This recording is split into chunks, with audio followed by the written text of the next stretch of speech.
Muy buenos días. Feliz Día del Trabajador, 1 de mayo. Que el Señor os bendiga ricamente. Trabajando para el Señor, compartiendo este devocional con alegría. Espero que ayer hayáis podido escuchar el mensaje que titulamos De lágrimas a sonrisas, cerrando la historia del libro de Esther. Solo disponía de media hora, por lo que no hemos podido detenernos en muchos de los detalles que estos últimos capítulos tienen. Intentaremos, porque el tiempo de los devocionales también es limitado, dejar algunas pinceladas más de las riquezas espirituales que encontramos en este precioso libro del Antiguo Testamento. Nuestra lectura está hoy en el capítulo 8, versículos 1 al 8. Ese mismo día, el rey Jerjes entregó a la reina Esther las propiedades de Amán, el enemigo de los judíos. Luego llevaron a Mardoqueo ante el rey, porque Esther le había contado al rey el parentesco que había entre ellos. El rey se quitó el anillo con su sello oficial, el cual había recuperado de Amán, y se lo dio a Mardoqueo, y Esther nombró a Mardoqueo como encargado de las propiedades de Amán. Luego Esther volvió a presentarse ante el rey, cayó a sus pies y le suplicó con lágrimas que detuviera el plan siniestro que Amán, el agageo, había conspirado contra los judíos. Nuevamente el rey extendió su cetro de oro hacia Esther, de modo que ella se levantó y permaneció en pie delante de él. Esther dijo: si al rey le place y yo he logrado su favor, y si al rey le parece correcto y yo le resulto agradable, que se emita un decreto que anule las órdenes de Amán, hijo de Hamedata el agageo, quien ordenó la destrucción de los judíos en todas las provincias del rey. Pues, ¿cómo podría soportar ver a mi pueblo y a mi familia ser masacrados y destruidos? Entonces el rey Jerjes dijo a la reina Esther y a Mardoqueo el judío: le he dado a Esther las propiedades de Amán, a quien atravesaron en un poste porque trató de destruir a los judíos. Ahora envíen un mensaje a los judíos en nombre del rey, que exprese lo que ustedes quieran, y séllenlo con el anillo del rey. Sin embargo, recuerden que todo lo que ya se ha escrito en nombre del rey y lo que se ha sellado con su anillo jamás puede ser revocado. Ahora el escenario cambia completamente.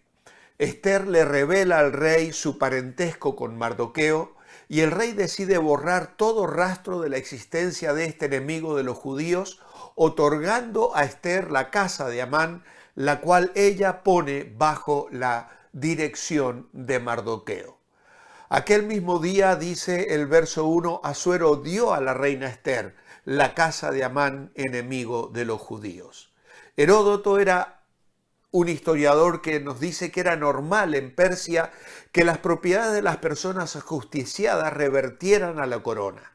No debe sorprendernos entonces que Asuero y no los hijos de Amán dispongan ahora de los bienes de este secretario muerto. Por casa debemos entender todas las propiedades y posesiones de Amán.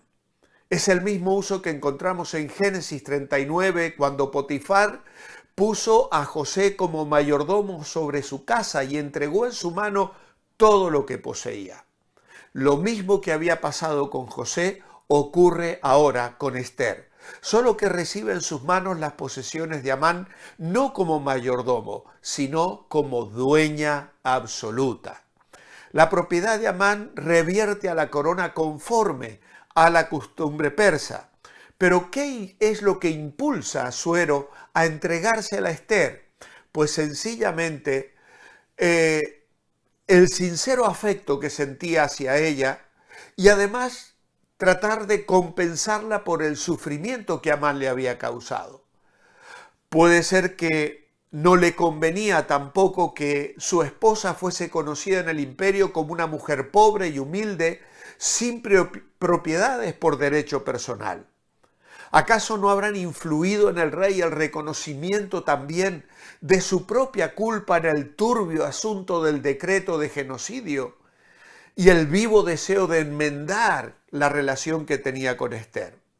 ¿No se habrá sentido avergonzado por su negligencia al permitir que ascendiera este hombre y decretara la muerte de tantas personas sin interesarse verdaderamente de qué pueblo se trataba? Ahora, lo importante es que Mardoqueo viene delante del rey. Ester le ha contado todo lo que él era para ella. Y entonces comienza la ascensión de Mardoqueo, que va a llegar a su punto final o a su mayor lugar, diríamos, al final de este capítulo. Recordemos que la noche antes del segundo banquete de Ester y del ahorcamiento de Amán, el rey se había acordado de la lealtad de Mardoqueo y había ordenado su exaltación pública. Aunque solo había sido una exaltación temporal, sin embargo había demostrado el alto precio que Asuero ahora tenía hacia Mardoqueo. Ahora se entera de que ese hombre que acaba de honrar no es otro que el padre adoptivo de su esposa. Y esto seguramente fue una sorpresa agradable para él. Pero la frase, lo que para él era, indica aún más que el parentesco.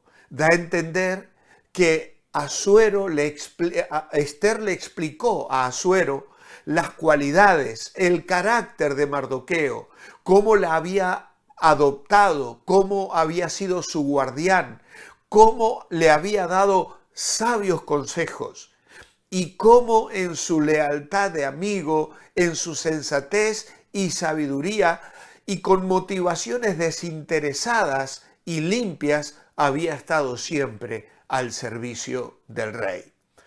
Pues no era nada ilógico que el rey tuviese el deseo de volver a ver a Mardoqueo, de entrevistarse con él. Y es probable que la fase vino delante del rey indique algo más que una visita social.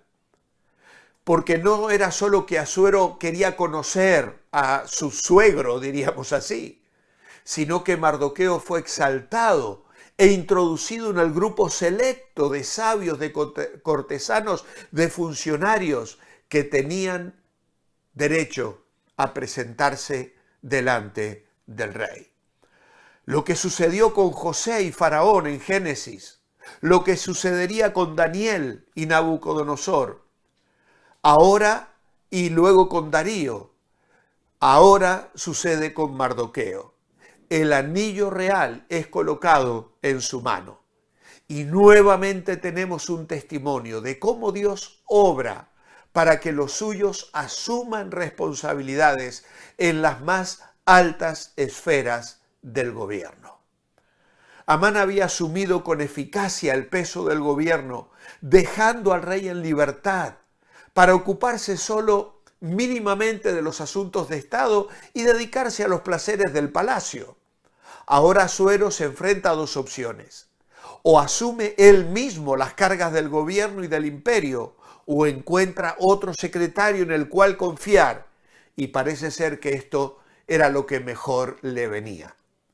¿Y quién mejor para asumir las responsabilidades de Amán que el fiel funcionario Mardoqueo, cuyo parentesco con la reina le vinculaba estrechamente con los intereses de la corona y cuya lealtad al rey ya se había demostrado de una manera verdaderamente incuestionable?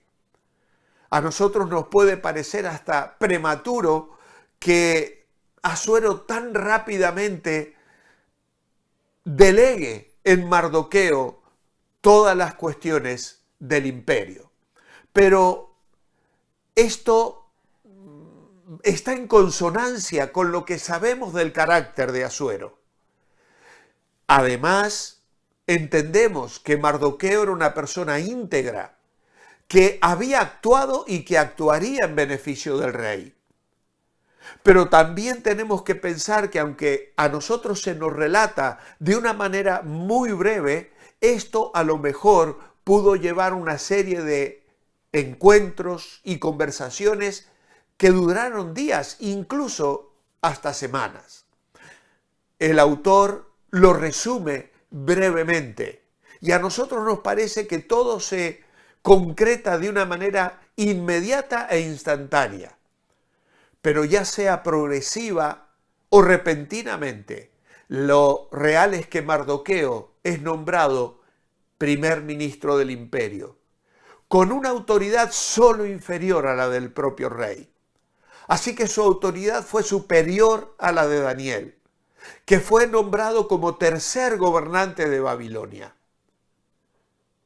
y como uno de los principales en el imperio de Darío más tarde. Luego tenemos cómo Esther abre su corazón y suplica con llanto y con angustia y lágrimas, y le pide al rey que busque la manera de dar una salida a la situación en la que el pueblo judío se encontraba. No lo sabemos si fue una intercesión por iniciativa propia o consejo de Mardoqueo. Tampoco sabemos que Mardoqueo como primer ministro tomó la iniciativa. Sí sabemos de que Esther se presenta delante del rey con una genuina preocupación. Y lo que sí también sabemos, que nuevamente Asuero extiende el cetro de oro sobre Esther ante la presencia de la reina. Nuestro conocimiento de las costumbres de aquella corte es bastante limitado. No podemos estar seguros de cómo se desarrollaron todos los detalles. Pero sí sabemos que Esther vino en un acto de urgencia y con una petición trascendente, porque era un asunto de vida o muerte lo que estaba tratando. Y la situación era apremiante. Nuevamente la nobleza de Esther alcanza cotas extraordinarias, porque no solo está preocupada por su supervivencia personal, ella viene delante del rey porque se acerca la fecha. Si ella hubiera sido egocéntrica, se habría conformado con su salvación personal y con la muerte de Amán, y habría dejado la suerte del pueblo judío a lo que fuera. Pero ella era una mujer leal, solidaria, comprometida con su propio pueblo. Y entonces, faltando 10 meses para que el decreto de Amán se pudiera ejecutar, y aunque no podía ser revocado, ahora Mardoqueo ayuda a Asuero a redactar otro decreto que autorizaba a los judíos a defenderse de todo el que les atacara. Como reflexión personal notamos la forma en que Esther hace su petición al rey. Hazlo, por favor, por amor a mí. Pero aunque si va en contra de los intereses y del imperio, las condiciones de la intercesión y la forma en que derrama su corazón delante del rey es similar a la forma en que nosotros nos presentamos a Dios diciendo: Señor, esto es lo que necesito, pero no se haga mi voluntad sino la tuya. Oramos a sabiendas de que hemos alcanzado gracia ante los ojos de Dios, porque hemos sido hechos aceptos en el amado. Estos siervos de Dios con integridad y dones de liderazgo fueron instrumentos que Dios usó para preservar la vida de sus hijos. Y todo es un anticipo de lo que un día pasará con Jesucristo. Por eso le exaltamos hoy. Mi oración escrita es: amado Padre, con cuánta libertad podemos presentarnos delante de ti, seguros de tu amor hacia nosotros y de que tus promesas y poder nos animan a pedir según sea tu voluntad. Tú eres bueno y nos respondes siempre en tu gracia y amor. Te adoramos hoy en tu nombre. Amén. Manteneos bendecibles y mañana martes seguimos si el Señor así lo permite.